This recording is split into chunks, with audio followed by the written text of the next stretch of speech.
Howdy, I'm Greg, and I'm reporting in today from Old Cowtown Museum, located right in the heart of Wichita, Kansas. Once again, I find myself all by my lonesome, and that's due in large part to all you fine folks doing what you're supposed to be doing, staying home, staying safe, staying away from the herd.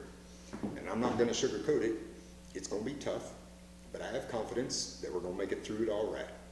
And that's because I'm quite sure that in your family lineage, there's at least a couple of folks who are masters of extreme social distancing, or as we like to call it here, the westward expansion.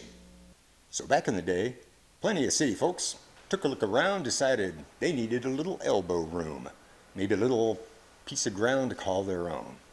So they loaded up all their earthly belongings and headed out. But before you hit the road, you're going to want to drop by the general store, get yourself a barrel of flour, a couple bags of beans, maybe a bag of corn, some sugar, salt, pepper. Depends on how persnickety you are about what your food tastes like.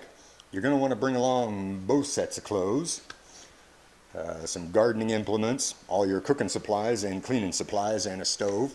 Hey, if you play a musical instrument, and you happen to have one, probably want to bring that along too, because pre-recorded music still has a ways to go. Because pre-recorded music still has a ways to go.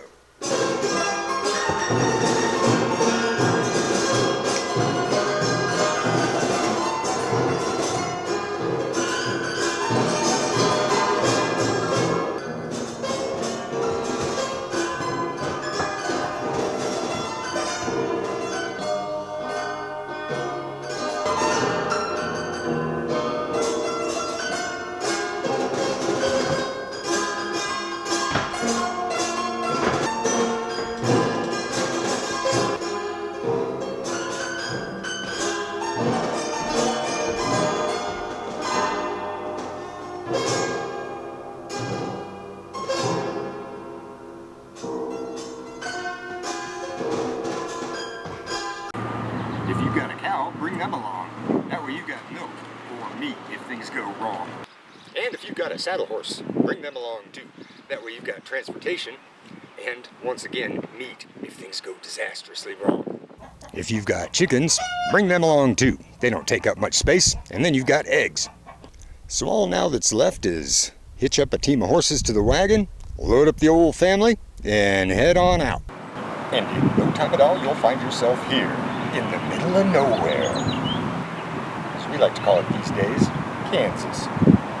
If you thought to bring a firearm, a goose will keep the family going for a couple of days.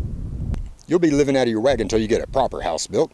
But once you've got that, you can take airborne virus right off your top 10 list of things to be concerned about. Of course, that's promptly going to be replaced by bears and cougars and wolves, maybe a coyote, scorpions, not so much in this area, the old rattlesnake in the boot.